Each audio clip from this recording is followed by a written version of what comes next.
నిత్య జీవాన్ని స్వతంత్రించుకునేవారు, నిత్య జీవాన్ని కాంక్షించేవారు దేవుడు తాను ఎలా బయలుపరుచుకున్నారో అలా నమ్మాల్సిన అవసరం ఉంది. ఇంకో సంగతి ఏంటంటే ప్రభువే దేవుడు అద్వితీయుడని సాక్ష్యం ఇచ్చిన తర్వాత మనకు బాధ ఏంటి? విశ్వసించడానికి మనకు బాధ ఏముంది? ఆయన అన్నారు కదా అద్వితీయుడని. సత్యముని గురించి సాక్ష్యం ఇవ్వటానికి వచ్చిన ప్రభు ఆయన చేస్తే దేవుని గురించి ఆయన అద్వితీయుడని సాక్ష్యం ఇచ్చిన తర్వాత ఒప్పుకోపోవటానికి మనం ఎవరం? ఎదిరించడానికి మనం ఎవరం? ఆలోచన చేయాల్సిన సంగతి. దేవునిగా ఎరగాలి.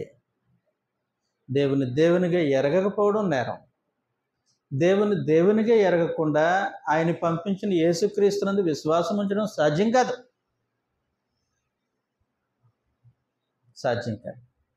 యోహాను సువార్త 14వ అధ్యాయంలో ప్రభు మాట్లాడుతున్నారు, దేవుని పక్కన పెట్టి నా యందు విశ్వాసం ఉంచండి అనట్లే. అన్న సంగతి ఏంటంటే దేవుని యందు విశ్వాసం ఉంచుచున్నారు, నా యందును విశ్వాసం ఉంచండి. మొదట సంగతి ఏంటి? దేవునిగా ఎరగాలి. ఆయన యందు సత్యం ఉన్నట్లుగా గ్రహించాలి. ఆయన ఏమై ఉన్నాడో అలాగే ఆయన నమ్మాలి. ఆ తర్వాత ఆయన పంపిన యేసుక్రీస్తును నిత్య జీవానికి అనుకూలమైనటువంటి రీతిలో నమ్మటానికి అవకాశం ఉంటుంది. యోహాను సువార్త 17వ అధ్యాయం 3వ వచనం.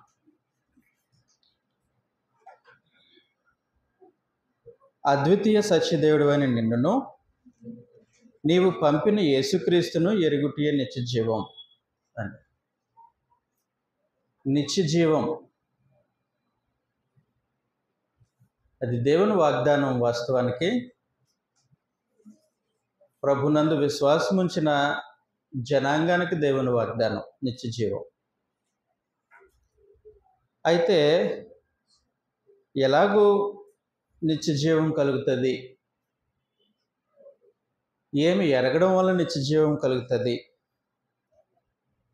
అనే సంగతిని మనం పరిశీలించినప్పుడు, అద్వితీయ సత్యదేవుడు అని నిన్నును నీవు పంపిన యేసుక్రీస్తును ఎరుగుటియే నిత్య జీవం అన్నాడు. దేవుని ఎరగాలి, ఆయన పంపిన ప్రభు అయిన యేసుని ఎరగాలి నిత్య జీవం కొరకు. దేవుని ఎరగడం ప్రాముఖ్యం. ఎలాగెరగాలి? ఆయనను ఎలాగెరగాలి అన్నప్పుడు ఒక ఆలోచన ఉంది. మనుషులు తాము ఊహించుకున్నట్టు దేవుని ఎరగాల, లేదా లోకము ఆయనను గురించి ప్రకటిస్తున్నట్టు దేవుని ఎరగాల, లేదా పరిశుద్ధ గ్రంథము ఎలాగూ ఆయనను బయలుపరుస్తుందో అలాగూ ఆయనని ఎరగాల.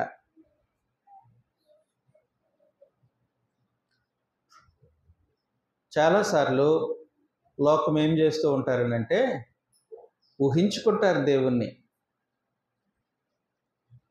దేవుడు ఇలాగుంటే బాగున్ను అని ఊహించుకుంటారు. దేవుడు ఈ రకంగా ఉంటే బాగున్ను అని అనుకుంటారు. అయితే మనుషులు ఊహల్లో నుండి దేవుడు రూపు పొందలేదు.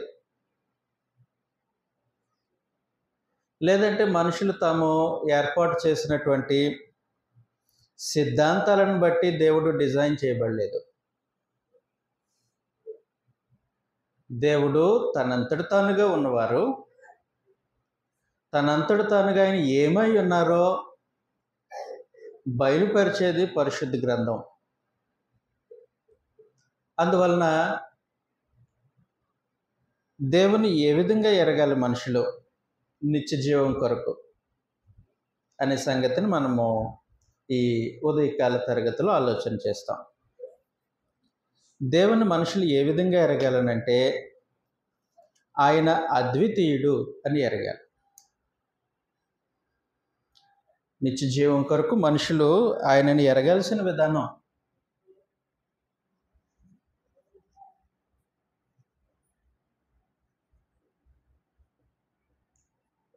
దేవుడు అద్వితీయుడు. అద్వితీయుడు అని అంటే ద్వితీయము లేనివాడు, తనకు తానే సాటి అయినవాడు అద్వితీయుడు. దేవుడు అద్వితీయుడు.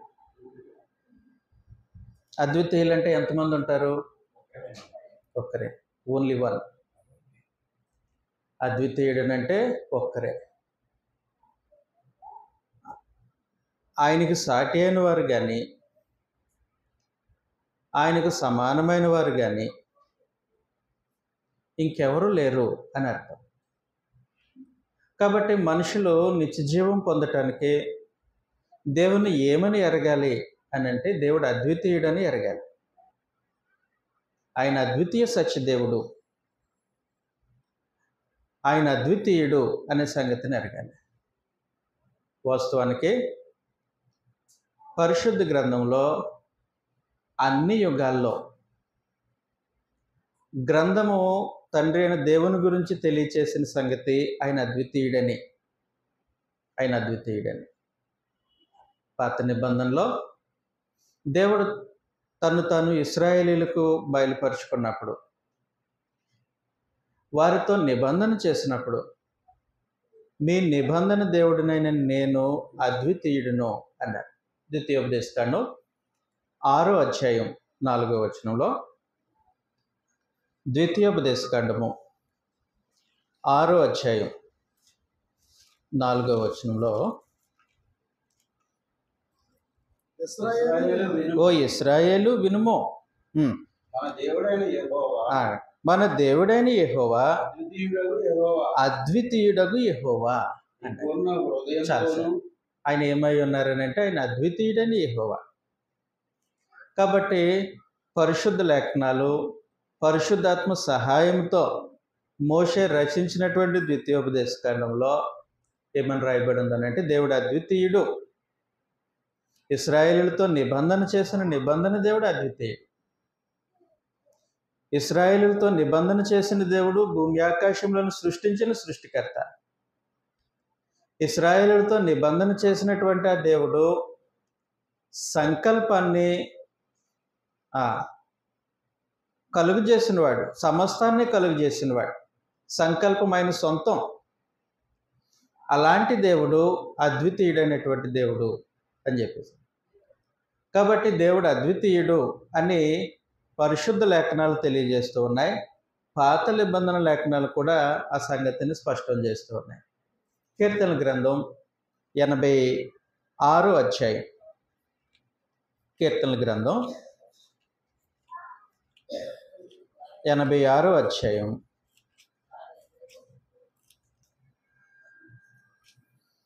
8వ వచనంలో, ప్రభువా నీవు మహత్యము గలవాడువు, ఆశ్చర్యకార్యములు చేయువాడు, నీవే అద్వితీయ దేవుడవు అని చెప్పేసి.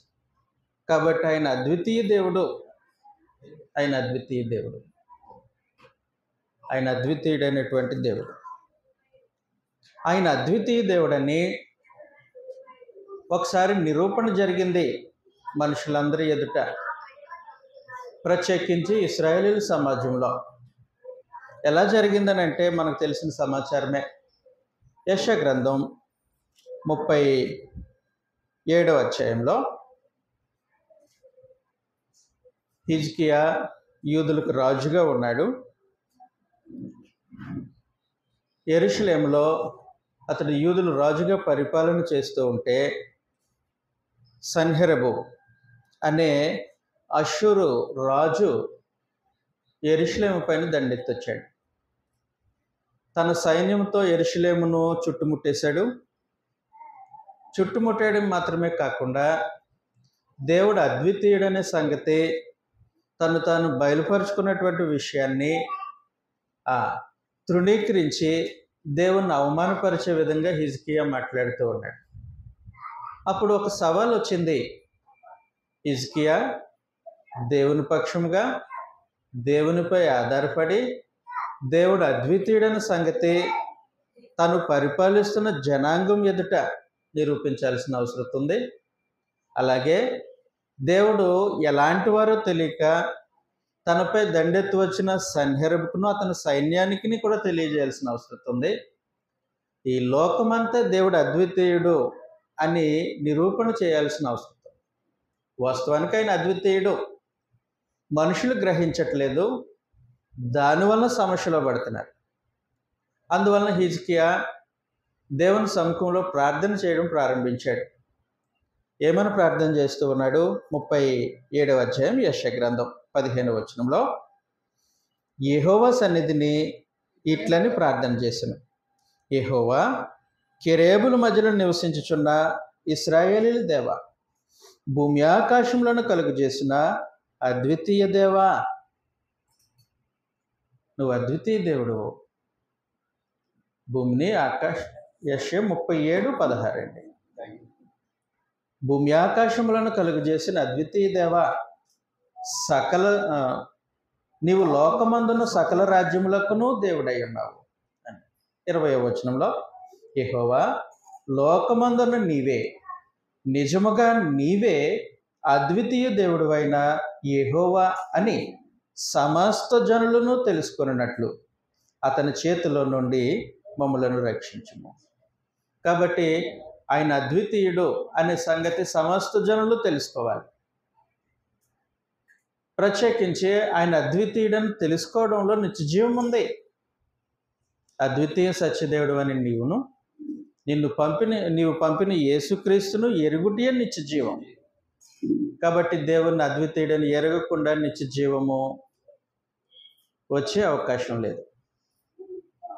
అందువలన పాత నిబంధన లేఖనాల్లో పరిశుద్ధాత్మ సహాయంతో భక్తులు రచించినటువంటి గ్రంథంలో, అంటే పరిశుద్ధాత్మ సహాయంతో భక్తులు రచించారని అంటే అది పరిశుద్ధాత్మ దేవుని గురించి పలుకుతున్నటువంటి సాక్ష్యం. అది పరిశుద్ధాత్మ తన లేఖనాల్లో తండ్రి అయిన దేవుని గురించి ఎలాంటి సమాచారాన్ని ఆయన సాక్ష్యం ఇస్తూ ఉన్నారని అంటే దేవుడు అద్వితీయుడు, ఆయన అద్వితీయుడు అని సాక్ష్యం ఇస్తారు. తరువాత పరలోక నివాసి అయిన ప్రభు అయిన యేసు దేవుని సంకల్పం ప్రకారము ఆయన శరీరాన్ని ధరించుకొని భూమి మీదకి వచ్చినటువంటి కారణాల్లో ఒకటి సత్యమును గురించి సాక్ష్యం ఇవ్వటానికి. యోహాను సువార్త 19వ అధ్యాయంలో 18వ అధ్యాయం, క్షమించండి, యోహాను సువార్త 18వ అధ్యాయం 37వ వచనంలో నుండి మనం చదివినప్పుడు, అందుకు పిలాతు, నీవు రాజువా ఆయనను అడుగుగా ప్రభువుని అడిగారు. యేసు, నీవన్నట్టు నేను రాజునే, సత్యమును గురించి సాక్ష్యం ఇచ్చుటకు నేను పుట్టి తిని అని అన్నాడు. చాలా, సత్యమును గురించి సాక్ష్యం ఇవ్వటానికి నేను పుట్టి తిని, అందు నిమిత్తమే ఈ లోకమునకు వచ్చి ఉన్నాను అని చెప్పారు. కాబట్టి ప్రభు అయిన యేసు సత్యమును గురించి సాక్ష్యం ఇవ్వటానికి వచ్చారు. ఆయన చెప్పేది సత్యం, ఆయన సత్యమే చెబుతున్నారు శరీరధారిగా భూమి మీదకి వచ్చిన తర్వాత. ప్రత్యేకించి దేవుడు ఎవరో, ఆయన ఎట్టువారో, ఆయన స్వభావం ఏంటో, ఆయనను మనుషులు ఎలాగ గుర్తించాలో అనే సంగతిని కూడా ఆయన సాక్ష్యం ఇస్తూ ఉన్నారు. ఇది యోహాను సువార్త 1వ అధ్యాయం 18వ వచనంలో, ఎవడునో ఎప్పుడునో తండ్రిని చూడలేదు, దేవుని తండ్రి రొమ్మున ఉన్న అద్వితీయ కుమారుడే ఆయనను బయలుపరిచాడు. కాబట్టి ప్రభు అయిన యేసు తండ్రి అయినటువంటి దేవుణ్ణి బయలుపరుస్తూ ఉన్నారు. ఏమని బయలుపరిచారు? ఆయనను గురించి ఎలాంటి సాక్ష్యం పలికారు ప్రభు అని ఆలోచన చేస్తే, పరిశుద్ధాత్మ పాత నిబంధన గ్రంథాల్లో వచనాల్లో తండ్రి అయిన దేవుని గురించి ఎలాగూ అద్వితీయుడు అని సాక్ష్యం ఇచ్చారో, ప్రభు అయిన యేసు కూడా ఆయన శరీరధారిగా భూమి మీదకి వచ్చిన తర్వాత ఇశ్రాయేలు సమాజం ఎదుట, మానవుల మధ్యలో ఆయన తండ్రి అయిన దేవుని గురించి ఇచ్చిన సాక్ష్యం ఏంటనంటే దేవుడు అద్వితీయుడు, ఆయన అద్వితీయుడు. యోహాను సువార్త 5వ అధ్యాయము, యోహాను సువార్త 5వ అధ్యాయం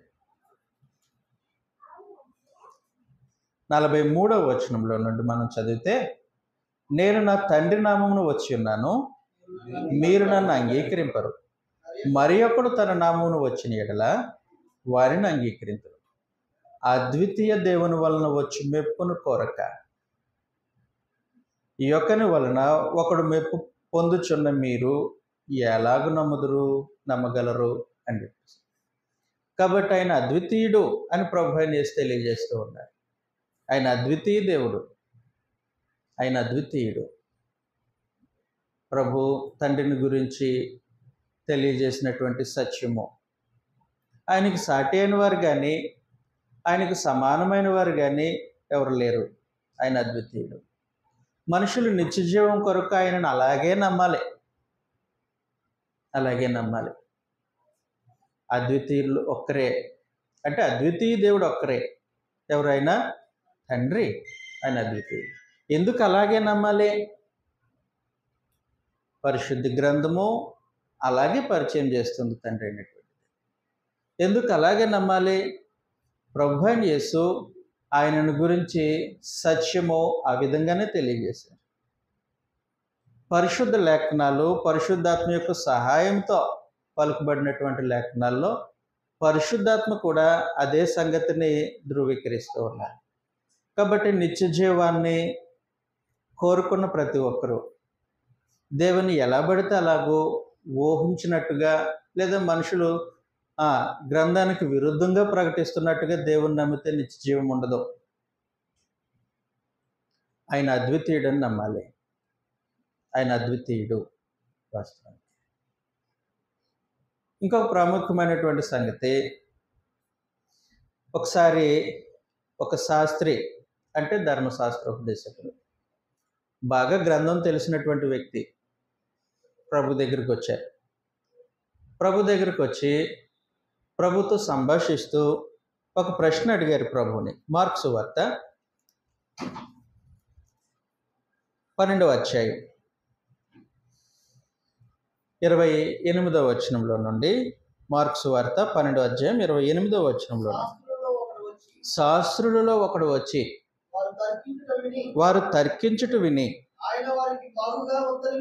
ఆయన వారికి బాగుగా ఉత్తరమిచ్చినను గ్రహించి, ఆజ్ఞలన్నిటిలో ప్రధానమైనది ఏది అని ఆయనను అడిగాను. అందుకు యేసు, ప్రధానమైనది ఏదనగా, ఓ ఇశ్రాయేలు వినుము, మన దేవుడైన ప్రభువు. ఎవరు చెప్పారు ఈ సంగతి? ప్రభు. మన దేవుడైన ప్రభు అద్వితీయుడగు ప్రభు, నీవు నీ పూర్ణ హృదయముతోనూ, నీ పూర్ణాత్మతోనూ, నీ పూర్ణ వివేకముతోనూ, నీ పూర్ణ బలముతోనూ నీ దేవుడైన ప్రభువును ప్రేమింపవలనన్నదియే ప్రధానమైన ఆజ్ఞ. రెండవది, నిన్ను వలె నీ పొరుగువారిని ప్రేమింపవలనది రెండవ ఆజ్ఞ. వీటికంటే ముఖ్యమైన ఆజ్ఞ మరి ఏదైనాను లేదని అతనితో చెప్పాను. అప్పుడు ప్రభు యొక్క సమాధానాన్ని విన్న శాస్త్రి ప్రత్యుత్తరం పలుకుతున్నాడు. ఏమని పలుకుతున్నాడు? ఆ శాస్త్రి, బోధకుడా, బాగుగా చెప్పితివి, ఆయన అద్వితీయుడనియు, ఆయన తప్ప వేరొక్కడు లేడనియు, ఆ అద్వితీయుడిగా ఆయన తప్ప ఇంకొకరు లేరు అని ప్రభు చెప్పారంట. నువ్వు చెప్పిన మాట సత్యమే అన్నాడు. అంటే ప్రభు తండ్రైన దేవుని గురించి ఎలాంటి సమాచారం తెలియజేస్తున్నారు? ఆయన అద్వితీయుడని, ఆయన తప్ప వేరొకరు లేరని, ఆ స్థితిలో, ఆ అంతస్తులో, ఆ హోదాలో ఆయన తప్ప ఇంకొకరు లేరు. ప్రభు తెలియజేసినటువంటి సమాచారం. ఆయన తప్ప వేరొకరు లేరని నీవు బాగుగా, వేరొకరు లేరని నువ్వు చెప్పిన మాట సత్యమే. 34వ వచనంలో ఆ మాట శాస్త్రి చెప్పాడు. ఏం చెప్పారు? నీవు తప్ప వేరొకడు లేడని, ఆయన తప్ప వేరొకడు లేడని, ఆయన అద్వితీయుడని శాస్త్రి చెప్తే దానికి ప్రత్యుత్తరం ప్రభు తెలియజేస్తున్నారు. ఏమంటూ ఉన్నారు? అతడు వివేకముగా ఏంటండి? వివేకముగా ఉత్తరం ఇచ్చాడా? ఏం ఉత్తరం ఇచ్చాడు? ఏం జవాబు ఇచ్చాడు? మళ్ళొకసారి ఆలోచించాడు. ఏం జవాబు ఇచ్చాడు శాస్త్రి? ఆయన అద్వితీయుడనియు ఆయన తప్ప వేరొకడు లేడనియు. అది దేవుడు అద్వితీయుడు, తండ్రి అద్వితీయుడు, ఆయన తప్ప వేరొకరు లేడు అని శాస్త్రి చెప్తే ప్రభు ఏమంటూ ఉన్నారనంటే, నువ్వు తప్పు చెప్పావు అనట్లేదు. దేవుని గురించి నువ్వు తప్పుగా మాట్లాడావు అనట్లేదు. అతడు వివేకముగా ఉత్తరం ఇచ్చాడని యేసు గ్రహించి ఏమన్నారనంటే, నువ్వు దేవుని రాజ్యమునకు దూరముగా లేవు అంటే. కాబట్టి దేవుని రాజ్యంలోనికి ప్రవేశించాలని అంటే దేవుడు అద్వితీయుడని, ఆయన యేసు ప్రభువును పంపించిన సంగతి కూడా విశ్వసించాలి. అద్వితీయ సత్యదేవుడు అని నిన్నును నీవు పంపిన యేసుక్రీస్తును ఎరుగుటే నిత్య జీవం. శాస్త్రంలో ఒక సమస్య ఉంది. దేవుని అద్వితీయుడిగా ఎరిగాడు కానీ ఆయన పంపిస్తే వచ్చిన ఆయన యేసు ప్రభు అని నమ్మట్లేదు. ఇంకా ఈయన మెస్సియా అని విశ్వాసం ఉంచట్లేదు. ఈయన దేవుని కుమారుడు అని విశ్వాసం ఉంచట్లేదు. ఆయన ఒక బోధకుడు అంతవరకే ఉన్నాడు. కాబట్టి దగ్గర వరకు వచ్చి ఆగిపోయాడు అనమాట దేవుని రాజ్యానికి. దేవుని రాజ్యానికి దగ్గరగా వచ్చి ఆగిపోయాడు. సమస్య ఏంటంటే, దేవుడు అద్వితీయుడు అని వివేకముగా ఉత్తరం ఇచ్చిన సాక్షియే దేవుని రాజ్యానికి దగ్గరగా వచ్చి ఆగిపోతే, దేవుడు అద్వితీయుడు కాడు అని భ్రమించే మనుషులు ఇంకెక్కడుండి ఉంటారో.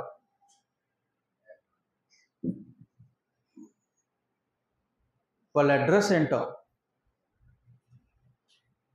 వారు ఎక్కడ నిల్చుంటారో, కనీసం దేవుని రాజ్యానికి దరిదాపుల్లో కూడా లేరు వాస్తవం. అందువల్ల మనుషులు నిత్య జీవం కొరకు గ్రహించాల్సిన సంగతి దేవుడు అద్వితీయుడని. ఆయన అద్వితీయ సత్యదేవుడు, ఆయన ప్రభు అయిన యేసుని పంపించారు. అప్పుడు నిత్య జీవం.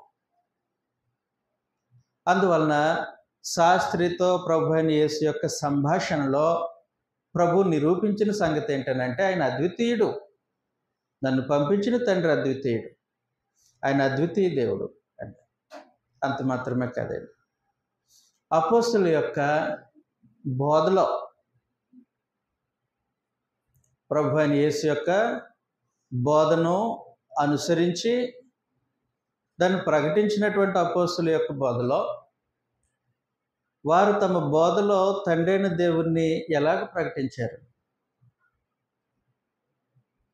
ఎలాగ ప్రకటన చేశారు చదువుతాం. గ్రంథంలో 1 తిమోతి పత్రిక 1వ అధ్యాయం 17వ వచనంలో, 1 తిమోతి పత్రిక 1వ అధ్యాయము 17వ వచనంలో, సకల యుగములలో రాజు అయ్యుండి అదృశ్యుడును అద్వితీయుడునగు అద్వితీయ దేవునికి చాలాడు. కాబట్టి దేవుని గురించి మాట్లాడితే ఆయన సకల యుగములలో రాజు, ఆయన అద్వితీయుడు, అదృశ్యుడు. కాబట్టి అపోస్తలుల యొక్క బోధలో వారు ప్రకటించినటువంటి సువార్తలో తండ్రి అయిన దేవుడు ఏమై ఉన్నారు? ఆయన అద్వితీయుడై ఉన్నారు. ఆయన అద్వితీయుడు, అద్వితీయ దేవుడు. యూదా పత్రిక 1వ అధ్యాయం ఉంటుంది, 24-25 వచనాలు మనం చదివితే, యూదా పత్రిక,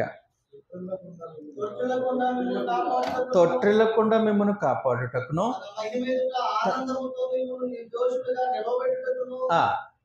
శక్తిగల మన రక్షకుడైన అది అపోస్తలుల బోధలో తండ్రి అయిన దేవుని గురించి వారు పలికినటువంటి సమాచారం. ఆయన అద్వితీయుడు. కాబట్టి దేవుడు అద్వితీయుడు అనే సంగతిని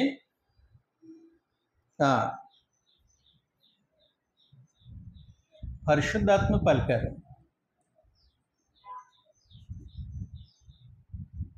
2, ప్రభు అయిన యేసు కూడా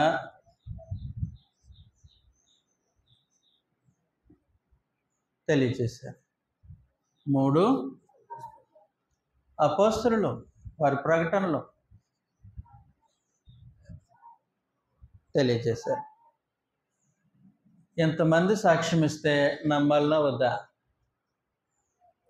గ్రంథం తెలియజేసిన సమాచారం 2 అయితే స్ట్రాంగ్ ఎవిడెన్స్, 3 అయితే ఇంకా తిరిగేలేదు. 2, 3 సాక్షులు మాట మీద ప్రతి సంగతిని స్థిరపరుస్తారు. 3 ఏం స్థిరపరిచారు? దేవుడు అద్వితీయుడైన సంగతి.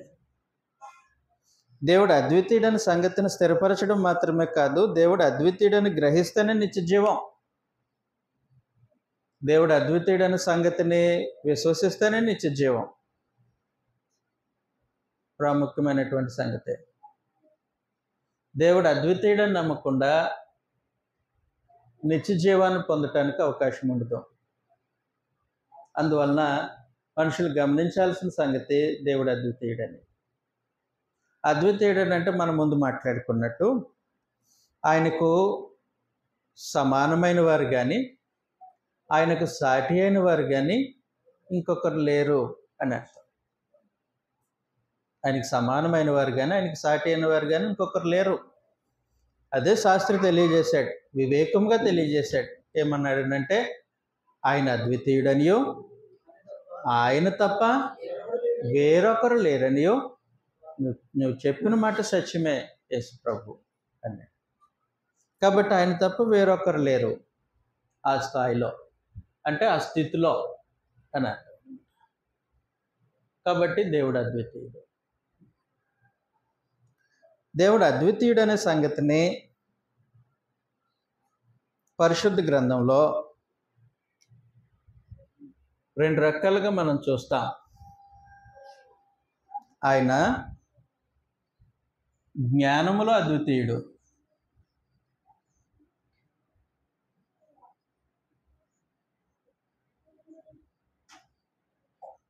ఆయన జ్ఞానములో అద్వితీయుడు. చదువుతాం గ్రంథంలో, దానియేలు గ్రంథం 2వ అధ్యాయం 21వ వచనంలో నుండి. దానియేలు గ్రంథం 2వ అధ్యాయం 21వ వచనంలో,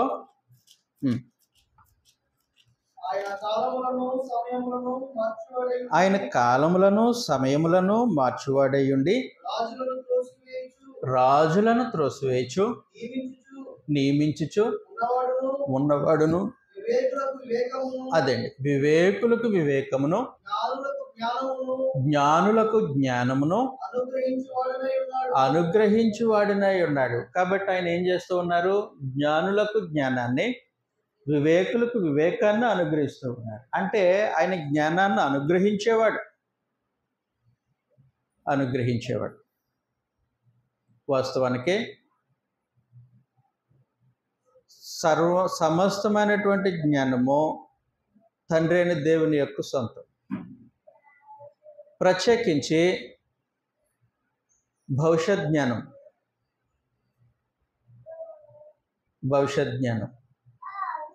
పూర్తిగా తండ్రి అయిన దేవుని యొక్క సొంతం. ఆయన నిర్ణయిస్తారు ఏ సమయంలో ఏం జరగాలి అనేది, ప్రభు అయిన యేసు శరీరాన్ని ధరించుకొని భూమి మీదకి వచ్చింది తండ్రి నిర్ణయించిన కాలంలో. అందుకోసమే గలతీయులకు రాసిన పత్రిక 4వ అధ్యాయం 4వ వచనంలో, కాలము సంపూర్ణమైనప్పుడు ఎవరు? దేవుడు, అద్వితీయ దేవుడు తన కుమారుని పంపించారు. కాబట్టి కాలము ఆయన స్వాధీనంలో ఉంటుంది. ఏ కాలంలో ఏం జరగాలి అనేది ఆయన యొక్క నిర్ణయమై ఉంటుంది. కాబట్టి అద్వితీయ దేవుడైనటువంటి ఆయన తండ్రి అద్వితీయ జ్ఞానవంతుడు కాలములను సమయములను తండ్రి తన స్వాధీనంలో ఉంచుకున్నాడు. అద్వితీయ దేవుడు కాలములను సమయములను తండ్రి తన స్వాధీనంలో ఉంచుకున్నాడు. అపోస్తలుల కార్యగ్రంథం 1వ అధ్యాయం 6వ వచనంలో మనం చూస్తే,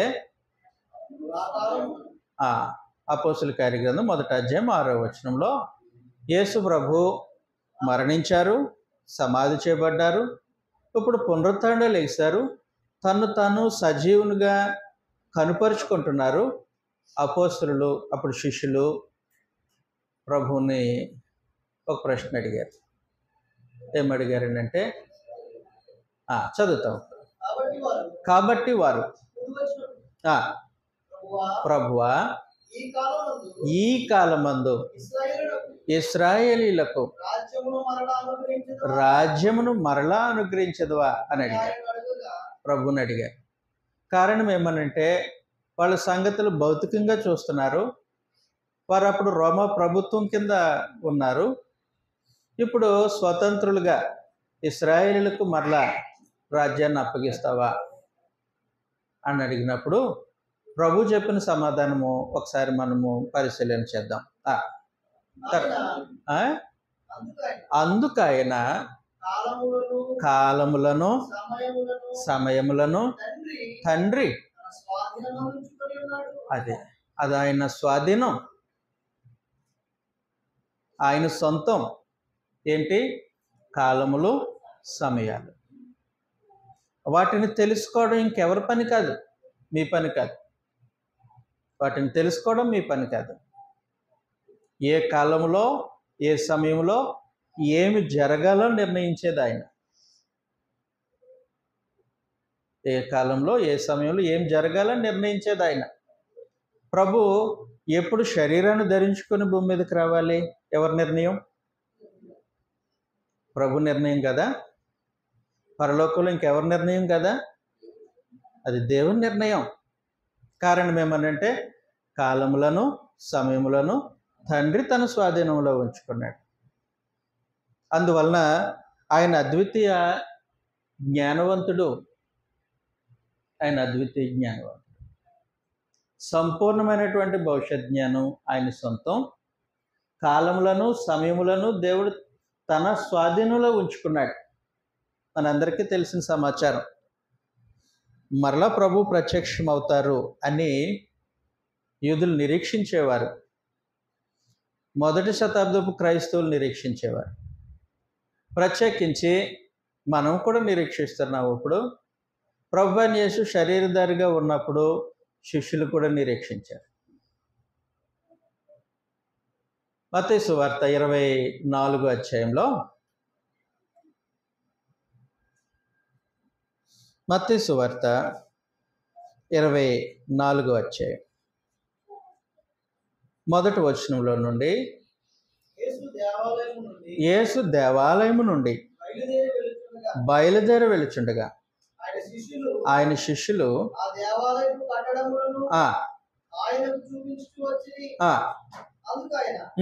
మీరు ఇవన్నీ చూస్తున్నారు కదా, రాతి మీద రాయి ఒకటైనను నిలిచి ఉండకుండా పడద్రోయబడని మీతో నిశ్చయముగా చెప్పుచున్నానని అన్న తర్వాత కలిసి శిష్యులు ప్రభు అయిన యేసు కలిసి ఒలీవల కొండ మీదకి వెళ్ళారు. ఆయన ఒలీవల కొండ మీద కూర్చుంటున్నప్పుడు శిష్యులు ఆయన యొద్దకు ఏకాంతముగా వచ్చి, ఇవి ఎప్పుడు జరుగునో, నీ రాకడకును ఈ యుగ సమాప్తికి సూచనలేమి అని మాతో చెప్పారు. మరొక ప్రశ్న అడిగారు ప్రభుని. అది భవిష్యత్తు గురించిన ప్రశ్న. భవిష్యత్తులో జరిగే ఒక సంఘటన గురించి ప్రభువుని ప్రశ్నించారు. ఇవి ఎప్పుడు జరుగుతాయి? రాతి మీద రాయి కూడా ఉండకుండా యెరూషలేము దేవాలయం పడగొట్టబడడం ఎప్పుడు జరుగుతుంది? మొదటి నీ రాకడకు ఈ యుగ సమాప్తికి సూచనలేంటి అని ప్రశ్నించినప్పుడు ప్రభు ప్రశ్నకు సమాధానం చెప్పారు. ఏ సమాధానం చెప్పారనంటే సూచనలు ఏంటో చెప్పేశారు. సూచనలు ఏంటో చెప్పేశారు. యెరూషలేము దండ్లతో చుట్టబడినప్పుడు దేవాలయం పడగొట్టబడుతుంది. సూచనలు చెప్పేశారు. సూచనలు మాత్రమే నాకు తెలుసు, సమయం మాత్రం నాకు తెలియదు. మీరు అడిగారు ప్రశ్నలు 2, ఎప్పుడు జరుగుతాయి, ఎగ్జాక్ట్ డేట్. జరిగే ముందు ఏ సూచనలు జరుగుతాయి అవి చెప్తాను.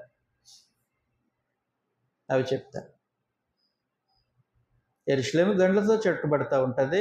కాబట్టి మీరు పొలంలో ఉన్నవాడు ఇంట్లోకి రావద్దు, ఇంట్లో ఉన్నవాడు బయటికి పోవద్దు. ఆ రోజుల్లో పసిబిడ్డలకును పాలిచ్చే వారికి శ్రమ అని చెప్పేస్తారు. ఇవన్నీ సూచనలు. ప్రత్యేకించి యుద్ధ వాతావరణం కమ్ముకుంటుంది. దేవుడు తను రౌద్రుడై భక్తిహీనులపైన తీర్పు తీర్చుతాడు. ఇవన్నీ సూచనలు. అప్పుడు మీరు గమనించాలా, కొండల్లోకి పారిపోవాలి ప్రాణం దక్కించుకోవటానికి అని ప్రభువైన యేసు సూచనలన్నీ చెప్పారు. కానీ ఎప్పుడు జరుగుతుందో ఎగ్జాక్ట్గా సమయాన్ని చెప్పలేదు. చదువుతాం ఈ సంగతిని మనం. 24వ అధ్యాయం 34వ వచనంలో, ఇవన్నీ జరుగు వరకు ఈ తరము గతించదని నిశ్చయముగా మీరు చెప్తున్నాను. ఆకాశమును భూమును గతించిపోవును కానీ నా మాట ఏమాత్రమూ గతింపదో. నేను చెప్పాను కదా, ఈ సంగతి గతింపదు.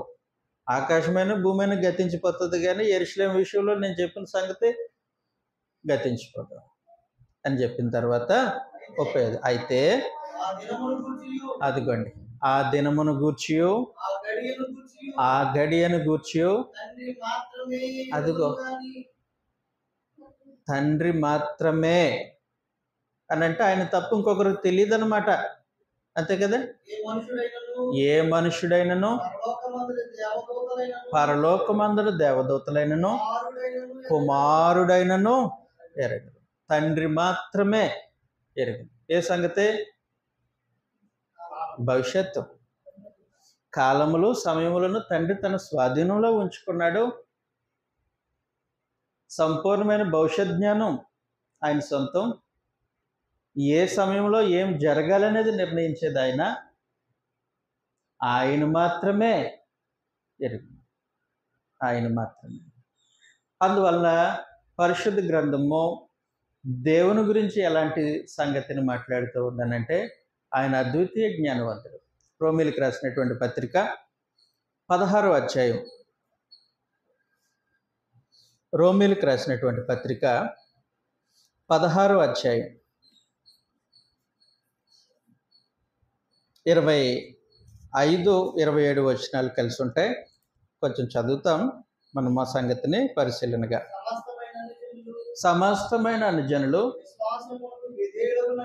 విశ్వాసమునకు విధేయులగునట్లు అనాది నుండి రహస్యముగా ఉంచబడి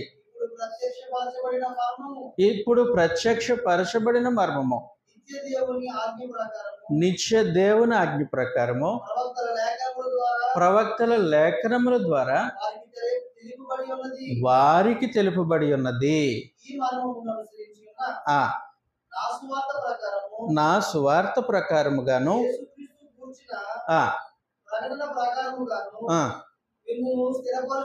మిమ్మును స్థిరపరచుటకును శక్తిమంతుడు. ఎవరా శక్తిమంతుడు?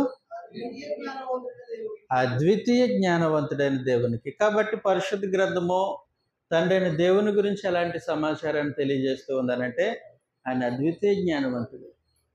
మరి నీ ఊహలో దేవుడెవరు?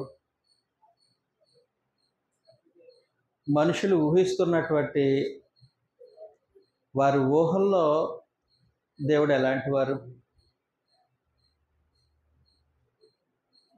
ఆలోచన చేయాల్సిన అవసరం. దేవుడు అద్వితీయ జ్ఞానవంతుడు, ఆయన అద్వితీయ సత్యదేవుడు. అలాగూ ఎరగకుండా మనుషులు నిత్య జీవం పొందటానికి సాధ్యమయ్యే పనేనండి? సాధ్యమయ్యే పని. అందువలన ఆయన అద్వితీయ జ్ఞానవంతుడు అని సమాచారం తెలియజేస్తుంది.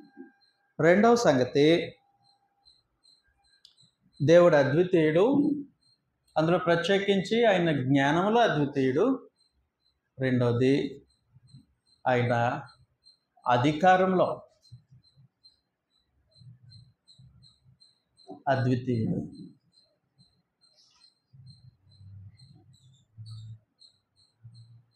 ఆయన అధికారంలో అద్వితీయుడు.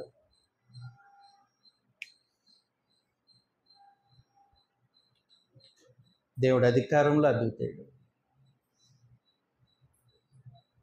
దానియేలు గ్రంథంలో మనం సమాచారాన్ని చూసినప్పుడు ఇందాక చదివాం కదా, 2వ అధ్యాయం 21వ వచనంలో, ఆయన కాలములను సమయములను మార్చువాడై ఉండి రాజులను త్రోసివేయచ్చు. అదిగోండి, రాజులను తోసివేసేది, నియమించేది ఆయన అంటున్నాడు. అంటే అర్థం ఏంటి? అధికారం అనుగ్రహించేది, అధికారాన్ని తీసివేసేది కూడా ఆయనే. ఇదే 2వ అధ్యాయం 37వ వచనంలో ప్రత్యేకించి నెబుకద్నెజరుతో పరమదేవుడు సమాచారాన్ని నెబుకద్నెజరుకు అందిస్తూ పలికినటువంటి సంగతి, రాజా, పరలోకమందున్న దేవుడు రాజ్యమును, అధికారమును, బలమును, ఘనతయు తమరకు అనుగ్రహించి ఉన్నాడు. తమరు రాజులకు రాజయ్యాడు. కాబట్టి అధికారం అనుగ్రహించేది ఎవరు? దేవుడు. ఎందుకు ఆయన మాత్రం అనుగ్రహిస్తారు అని అంటే, ఆయన అధికారం సొంతమైన అధికారం కలిగి ఉన్నవాడు. ప్రత్యేకించి ఆయన అద్వితీయుడు. అధికారంలో అద్వితీయుడకు సర్వాధిపతి అని గ్రంథంలో ఉంటుంది. కాబట్టి అధికారం ఆయన సొంతము. ఆయన ఏం చేస్తారనంటే అధికారాన్ని అనుగ్రహిస్తారు,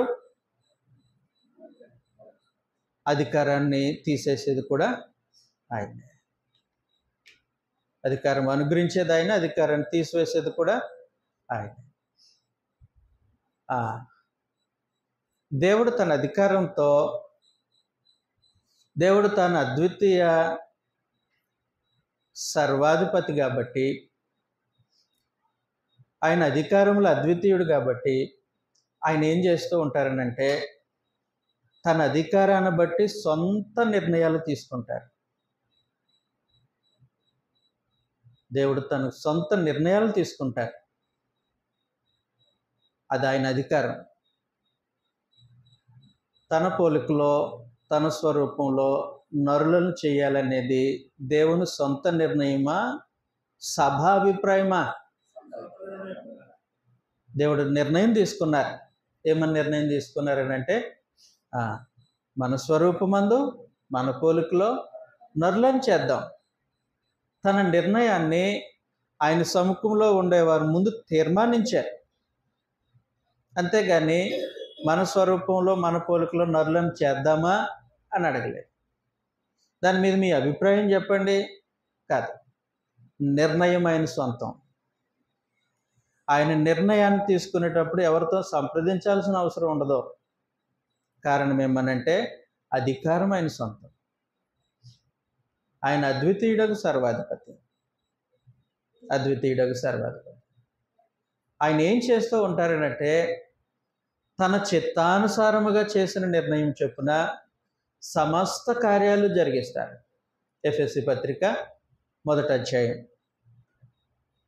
9వ వచనంలో నుండి మనం చదివితే, ఎఫెసీలకు రాసిన పత్రిక 1వ అధ్యాయం 9వ వచనంలో నుండి,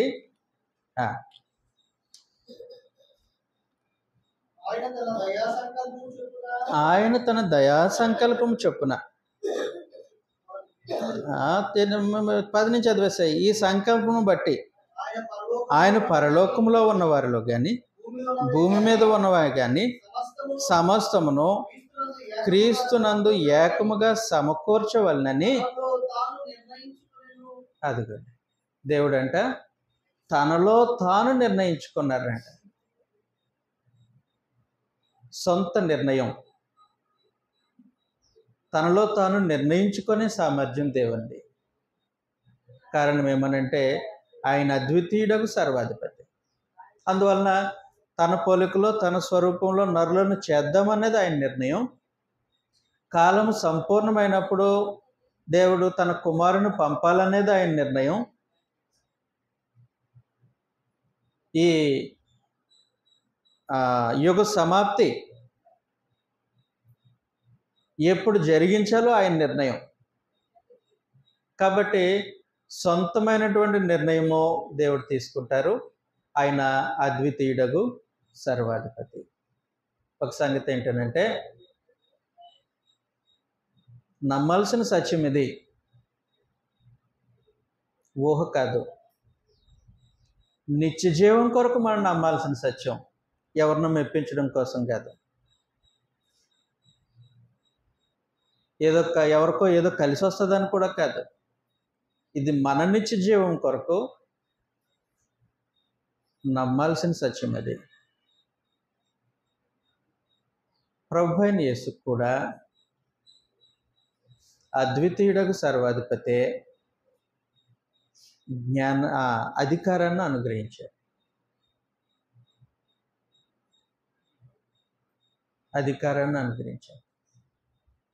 యోహాను సువార్త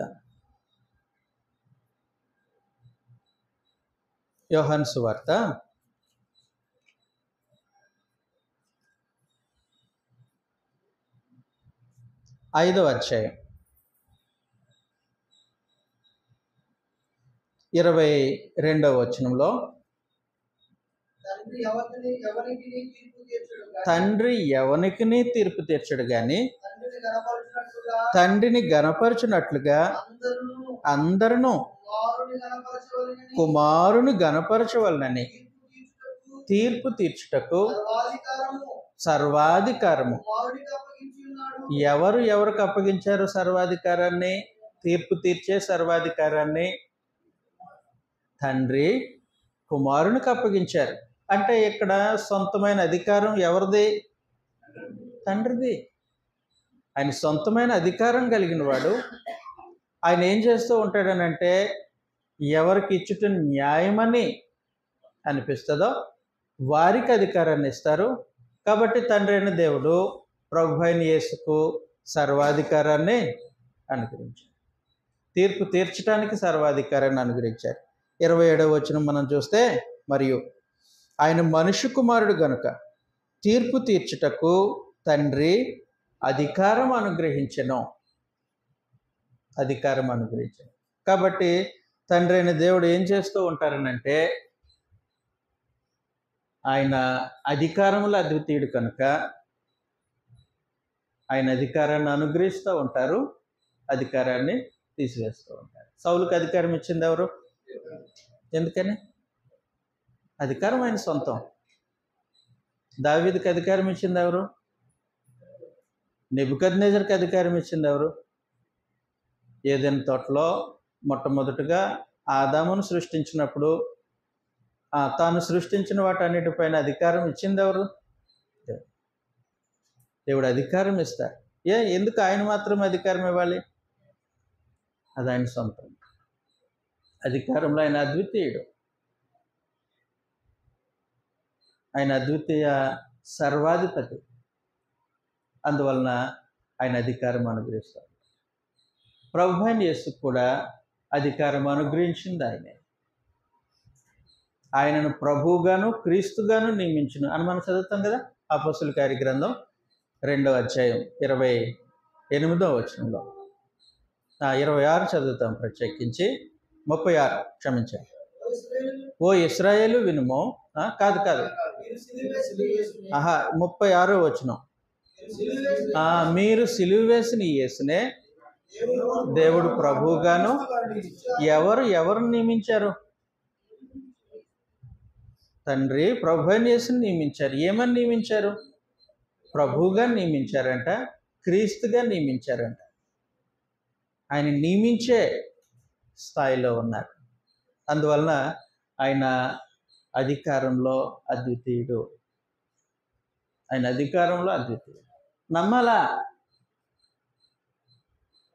నమ్మాలండి. ఎందుకు నమ్మాలి? నిత్య జీవం కోసం నమ్మాలి. నమ్మకపోతే నష్టం వచ్చేస్తుందా?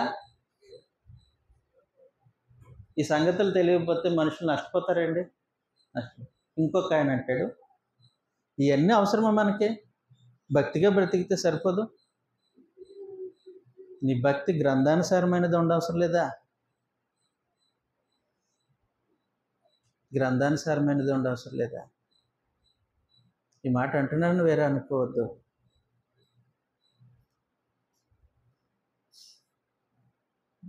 అంటే భక్తిగా బ్రతికే జనాలు క్రైస్తవులు మాత్రమే ఉన్నారా?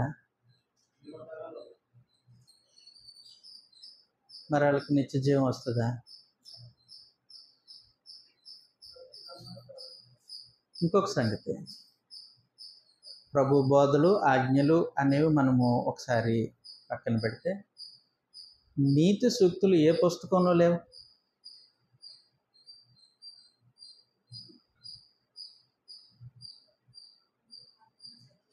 నీతి సూక్తులు ఏ పుస్తకాల్లో లేవు? నేను దొంగతనం చేయట్లేదు కాబట్టి పరలోకం ఇచ్చేయి, కుదురుతుందా? నేను వ్యభిచారం చేయట్లేదు కాబట్టి నాకు పరలోకం ఇచ్చేయి, కుదురుతుందా? నేను నరహత్య చేయట్లేదు కాబట్టి పరలోకం ఇచ్చేయి, కుదురుతుందా? అలాగ చేయని వాళ్ళు ఎన్ని లక్షల మంది లేరు భూమి మీద.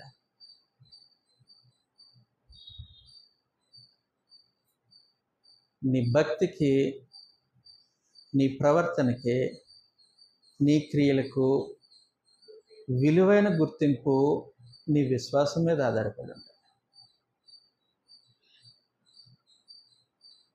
ఎరగాల్సిన విధంగా తండ్రిని ఎరగకుండా, నువ్వు ఊహించిన రూపంలో తండ్రిని ఎరిగి ఏదో బ్రతుకుతున్నావు, ఏదో చేస్తున్నావు, ఏదో భక్తి చేస్తున్నావు, దేవుడు అంగీకరించాల్సిన అవసరం ఉండదు. కారణం ఏమంటే ఆయన స్పష్టంగా తెలియజేశారు. ఏమని? అద్వితీయ సత్యదేవుడు అయిన నిన్ను ఎరగాలి, ముందు నీవు పంపిన యేసుక్రీస్తుని ఎరగాలి. దేవుడు అద్వితీయ సత్యదేవుడని ఎరగకుండా ఎంత చేస్తే ఏం ఉపయోగం? మాట అంటున్నానని ఏమనుకోవద్దు. మత్షాకులో దేవుని అద్వితీయ సత్యదేవుడిగా ఎరగవు. కొంతమంది అంటారు,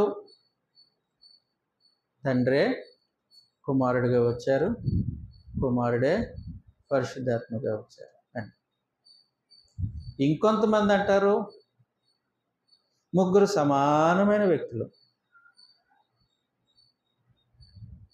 తండ్రి, కుమారుడు, పరిశుద్ధాత్మ, ముగ్గురు సమానమైన వ్యక్తులు దైవత్వంలో అని. గ్రంథం అలా చెప్తుందా? ఎక్కడుంది? చదవండి సార్.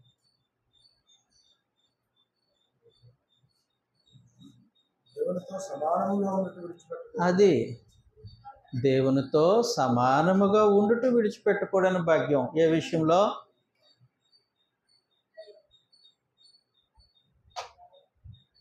దేవత్వము,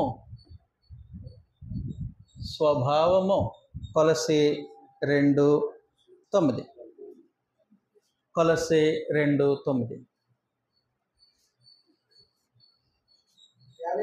యాలి అనగా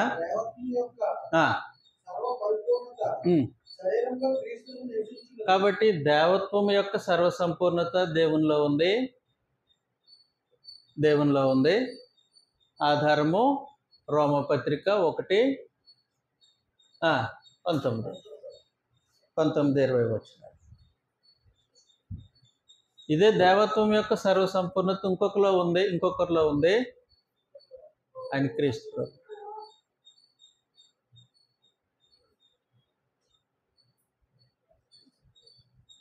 కొలస్సీ 2:9. కాబట్టి సమానుడు స్వభావంలో, వ్యక్తిత్వంలో, దేవత్వంలో సమానుడు, జ్ఞానంలో సమానులా, అధికారంలో సమానులా, జ్ఞానంలో సమానులు, అధికారంలో సమానులు. ఎలా నిర్ధారిస్తున్నాం? మనం నిర్ధారించడానికి మనం ఎవరు? గ్రంథం తెలియజేసిన సమాచారం, ప్రభు అయిన యేసే తెలియజేసిన సమాచారం. అది ఆయన అద్వితీయుడండి, ఆయన అద్వితీయ సత్యదేవుడు. ఓ ఇశ్రాయేలు వినుము, నీ దేవుడైన ప్రభు అద్వితీయుడైన ప్రభు. ఎవరు పలికారు ఈ మాట? ప్రభు పలికారు. అద్వితీయ దేవుని వలన వచ్చి మెప్పును కోరక ఎవరు పలికారు ఈ మాట? ప్రభు పలికారు. కాబట్టి ప్రభు తన సాక్ష్యంలో తండ్రైన దేవుని గురించి చెప్పినటువంటి సాక్ష్యంలో ఆయన ఎలాంటి వారని తెలియజేస్తున్నారు. ప్రత్యేకించి యోహాను సువార్త 17:3 మనం చదివినప్పుడు ఆ మాట పలికింది ఎవరు? ఏమంటున్నారు? అద్వితీయ సత్యదేవుడు అని నిన్ను నువ్వు పంపిస్తే వచ్చిన ఆయన యేసుక్రీస్తును ఎరుగుటియే నిత్య జీవం అని చెప్పేసి. గమనించాల్సిన సంగతి అది. ఎవరి మేలు కొరకు, ఎవరి మెప్పు కోసమో కాదు, మన నిత్య జీవం కోసం. మనుషులు ఖచ్చితంగా తెలుసుకోవాల్సిన సంగతి ఏంటనంటే దేవుడు అద్వితీయుడు, దేవుడు అద్వితీయ సత్యదేవుడు. ప్రాముఖ్యమైనటువంటి సంగతి. కాబట్టి ఆయన జ్ఞానములో అద్వితీయుడు, అధికారంలో అద్వితీయుడు.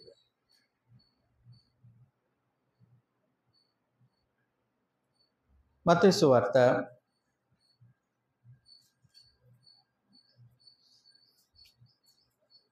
28వ అధ్యాయం. మత్తయి సువార్త 28వ అధ్యాయం 18వ వచనంలో, అయితే యేసు వారి యొద్దకు వచ్చి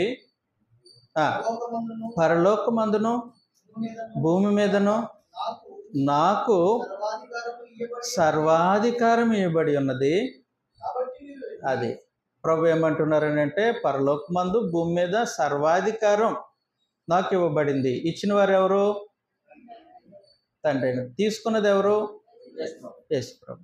ఎందుకు ఇచ్చారు తండ్రి? ఇచ్చే అధికారం ఆయనకుంది. అది సంగతి. కాబట్టి పరిశుద్ధ గ్రంథం తెలియజేస్తున్నటువంటి సంగతి, మనుషులు ఊహించినట్టుగా దేవుణ్ణి ఎరిగితే ఉపయోగం ఏముండదు. మతశాఖలో ఊహించినట్టుగా దేవుణ్ణి ఎరిగితే ఉపయోగం ఏముండదు.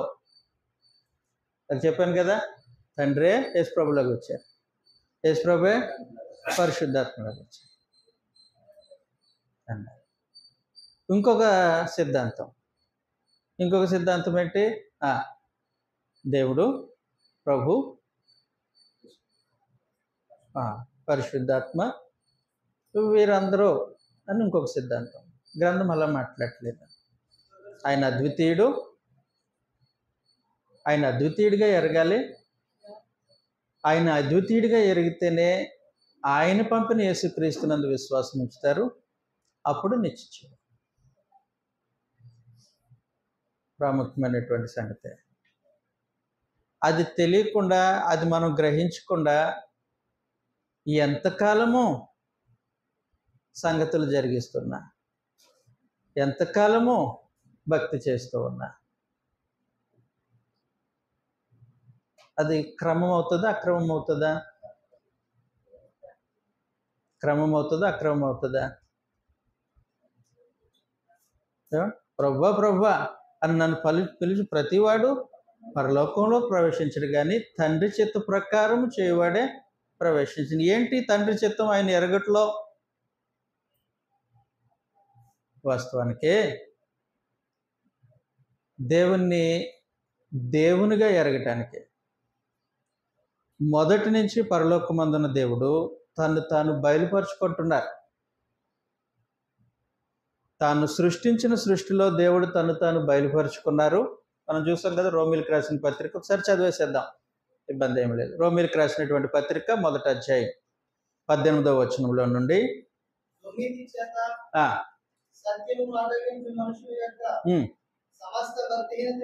సమస్త భక్తిహీనత మీదను దుర్నీతి మీదను దేవుని కోపము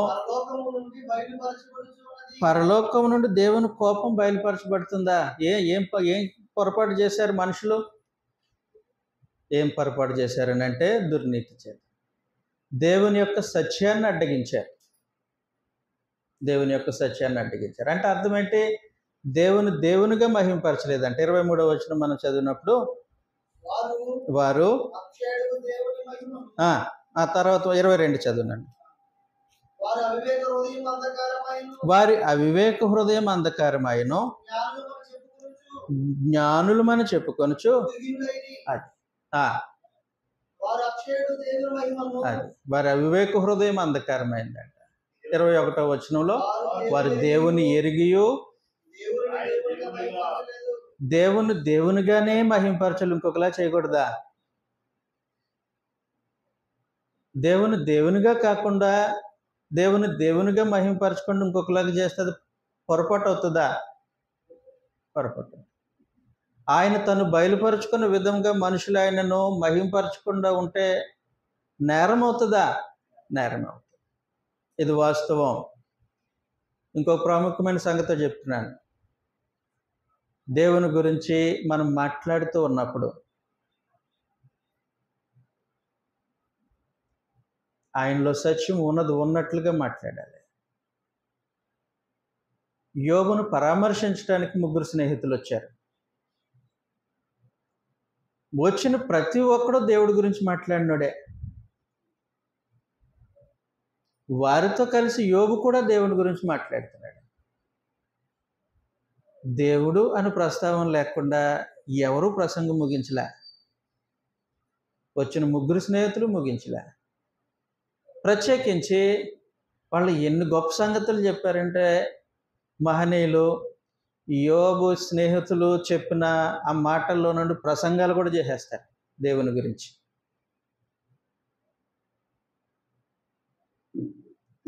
అప్పుడు యోబు స్నేహితుడైన ఒక ఆయన పేరు చెప్పండి, ఎలీఫజు ఇలాగ ప్రత్యుత్తరం ఇచ్చాడు అని ఉంటే దేవుడు ఇలాంటి వారు దేవుని ముందు నువ్వు ఇలాగున్నావు అని మాట్లాడతాడు మనిషి. వాస్తవానికి ఆ సంభాషణ అంతా పరిపూర్ణంగా విన్నటువంటి దేవుడు ఈ విధంగా మాట్లాడుతున్నారు. యోబు గ్రంథం 42వ అధ్యాయం 7వ వచనంలో మనుషులు దేవుని గురించి మాట్లాడుతున్నప్పుడు తెగింపుగా మాట్లాడకూడదు. సత్యమును అనుసరించి మాట్లాడాలి, గ్రంథమును అనుసరించి మాట్లాడాలి, దేవుని సత్యం ఉన్నట్లుగా మాట్లాడాలి, లేకపోతే పొరపాటు అవుతుంది. చదువుతాం సార్. యెహోవా యోబుతో మాటలు పలికిన తర్వాత తేమానీయుడని ఎలీఫజుతో ఇలాగూ సెలవిచ్చెను,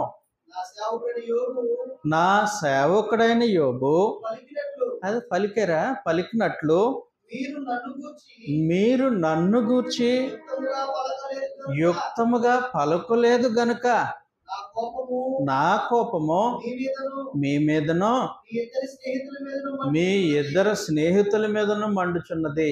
దేవుని కోపం వస్తుందా? ఏం చేస్తే కోపం వస్తుంది? మనం చూసాం.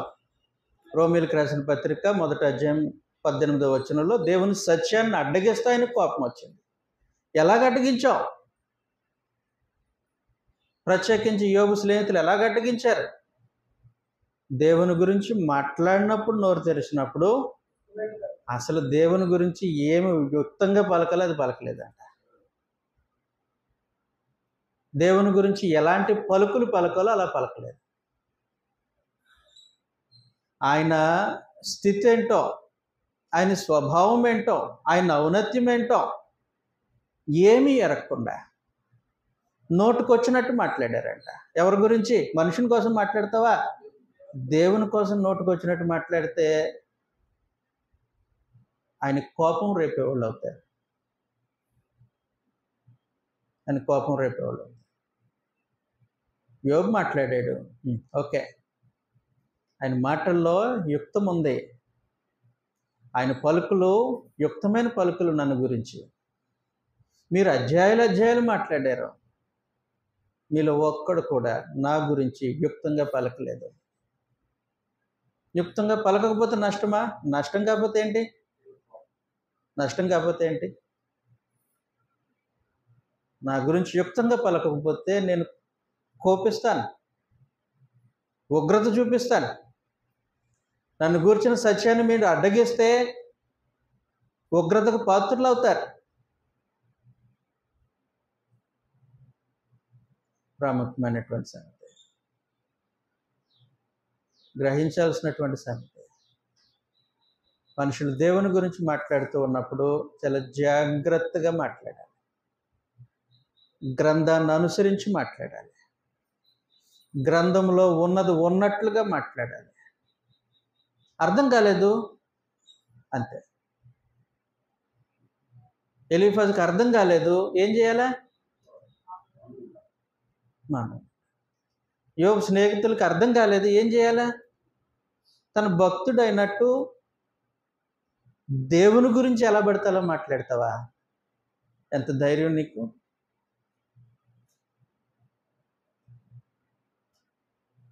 అందువలన దేవుని గురించి ఎరగటంతో మనుషుల యొక్క నిత్య జీవాన్ని ముడిపెట్టాడు పరమదేవుడు. ఆయన సత్యాన్ని ఉన్నది ఉన్నట్లుగా మనుషులు ఒప్పుకోకపోతే ఆయన ఏం మహింపరుస్తున్నట్టు?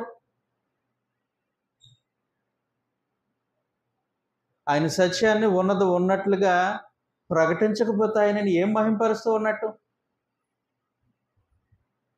ఆయనను గురించి సత్యాన్ని యుక్తమైనదిగా ఉన్నది ఉన్నట్లుగా పలుకకపోతే ఆయన ఏం మహింపరుస్తున్నట్టు? నిత్యజీవం ఇవ్వాలన్నా ఆయన నీకంటే బాగా చెప్పేవాళ్ళు ఆయా చోట్ల లేరు దేవుని గురించి. క్రీస్తు సంఘము సత్యానికి స్తంభం అయితే సత్యమే మాట్లాడు, దేవుని గురించి సత్యమే మాట్లాడు. మతస్థుడు మాట్లాడినట్టు మాట్లాడుకో, క్షేమం కాదు ఆత్మకే. ప్రాముఖ్యమైన సంగతి. మొదట మెట్టు ఎక్కకుండా ఫ్లోర్ ఎక్కలేం. అసలు మనుషులు నిత్య జీవానికి దేవుడు ఎవరో తెలుసుకోవాలి, ఆయన ఎట్టివాడో తెలుసుకోవాలి, ఆయన అద్వితీయ సత్యదేవుడని దృఢపరచుకోవాలి, ధృవీకరించుకోవాలి మనుషులు. ఆ తర్వాత ఆయన పంపిన యేసుక్రీస్తునందు ఉంచవలసిన విశ్వాసం ఉంచుతావు, లేదంటే అది కూడా గాలిలోనే ఉంటుంది. గ్రంథం తీసి చదువుతాం మనం. 1 తిమోతి పత్రికలో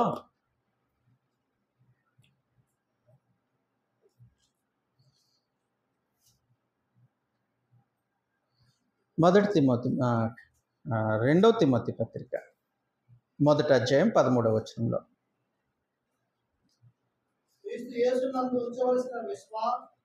క్రీస్తు యేసునందు ఉంచవలసిన విశ్వాస ప్రేమలు కలిగిన వాడంటే ఉంచాల్సిన విశ్వాసం ఒకటి ఉందన్నమాట. ఏది పడితే అది కాదు. ఆయన ఎలా విశ్వసించాలో అలాగే విశ్వసించాలన్నమాట. యేసుక్రీస్తుని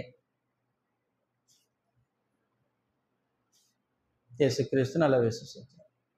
ఆయనని ఎలా విశ్వసించాలి అలాగే విశ్వసించాలంటే ముందు దేవుని విశ్వసించాలి, ఆయన గురించి ఎరగాలి. ఎలాగ ఎరగాలి? ఆయన అద్వితీయుడని ఎరగాలి. చదువుతాం 3వ అధ్యాయం 14వ వచనంలో, క్రీస్తు యేసునందు ఉంచవలసిన విశ్వాసము ద్వారా అది రక్షణార్థమైన జ్ఞానం. యేసు ప్రభునందు ఉంచవలసిన విశ్వాసం ఉంచితే, గ్రంథం బయలుపరిచిన విశ్వాసం ఉంచితే, అపోస్తలులు ప్రకటించినట్లుగా విశ్వాసం ఉంచితే రక్షణార్థమైన జ్ఞానం. ఊహించి విశ్వాసం ఉంచితే మాట మరలా తెలియజేస్తున్నా. 60 సంవత్సరాల భూమి మీద మనం బ్రతుకుతాం అనుకుందాం. వాస్తవానికి సగటు వయసు ఇప్పుడు సగటు 60 కూడా లేదు, 50 45 వచ్చింది అనుకుంటే ఒక 50 సంవత్సరాలు అనుకుందాం. 50 సంవత్సరాల భూమి మీద బ్రతికే మనిషికి ఊహ తెలిసేది ఒక 18 సంవత్సరాల తర్వాత అనుకుంటే 50 - 18 32. 32 సంవత్సరాలు పరిపూర్ణమైనటువంటి ఊహతో నిత్య జీవం కొరకు భూమి మీద బ్రతకటానికి పరమదేవుడు ఒక మనిషికి 1600 సంవత్సరాల గ్రంథాన్ని రచించాడు. 1600 సంవత్సరాలు పరిశుద్ధ గ్రంథం ఎంతకాలం భూమి మీద మనిషి బ్రతికి విశ్వసించడానికే?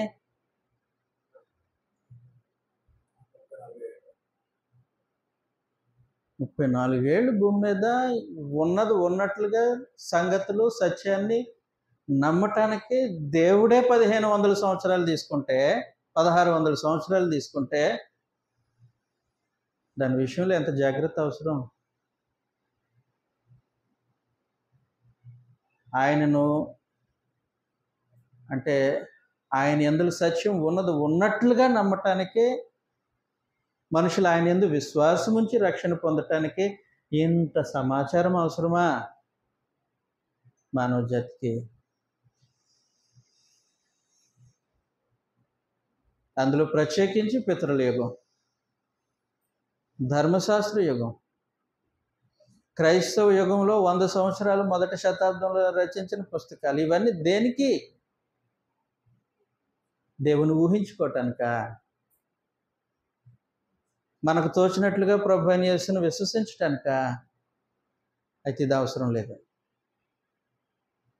ఊహించుకున్న మనుషులు మొదటి నుంచి ఉన్నారు. దేవుని ఊహించుకున్న మనుషులు ఉన్నారు. ఏమని ఊహించుకున్నారు? దేవుడు ఇదిగో ఈ సృష్టి యొక్క రూపం అన్నారు. ఊహించుకున్నారు. ఉపయోగం ఏమీ లేదు. అబద్ధాన్ని నమ్మారు. ఉపయోగం ఏమీ లేదు. ప్రాముఖ్యమైన సంగతి, ప్రతి ఒక్కరూ తెలుసుకోవాల్సిన సంగతి. అంత మాత్రమే కాదు, ప్రతి ఒక్కరూ ప్రకటించవలసిన సత్యం ఇది. ప్రతి ఒక్కరూ ప్రకటించాల్సిన సత్యం. మనం పిరికివారం అయితే ప్రకటించలేమండి. పిరికివారు దేవునికి కూడా అవసరం లేదు. ప్రకటిస్తే మనుషులు ఏమనుకుంటారో, ప్రకటిస్తే మతస్థులు ఏమనుకుంటారో అవసరం లేదు. దేవుని ఎదుట సత్యాన్ని ఉన్నది ఉన్నట్లుగా ప్రకటించడం మన బాధ్యత.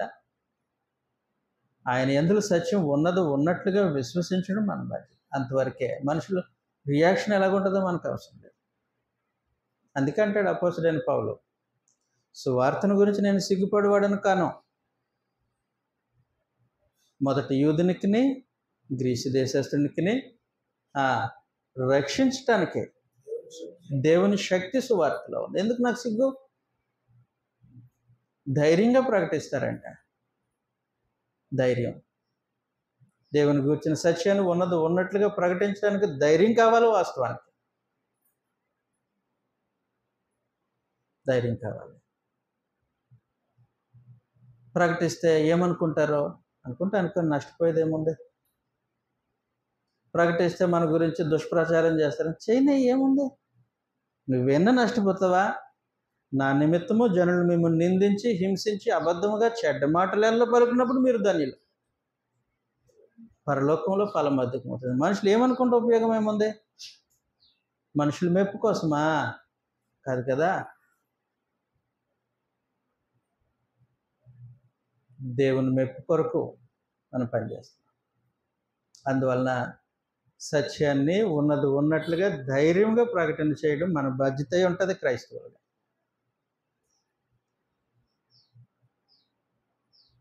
కాబట్టి మనం లోకానికి మేలు చేసేవారము, లోకానికి ఉప్పై ఉన్నాము, వెలుగై ఉన్నాము. చేయాల్సిన సంగతి ఏంటంటే సత్యం దాచిపెట్టడానికి మనకెవ్వరికీ అది అనుమతి లేదు. గ్రంథం మాట్లాడిందా? మాట్లాడేసాయి. గ్రంథం అనుమతించిందా? మాట్లాడేసాయి. గ్రంథం నిర్ధారించిందా? ప్రకటించేసే ఆ సంగతిని ధృవీకరించుకున్న తర్వాత ప్రకటన చేసేయి. ఇబ్బంది ఏముండదు. మనుషులు నిత్య జీవం కోసము దేవుడు అద్వితీయుడని ఎరగాలి. ఆయనను ఎరిగిన తర్వాత ఆయన పంపించిన యేసుక్రీస్తునందు మనుషులు ఉంచవలసిన విశ్వాసం ఉంచుతారు.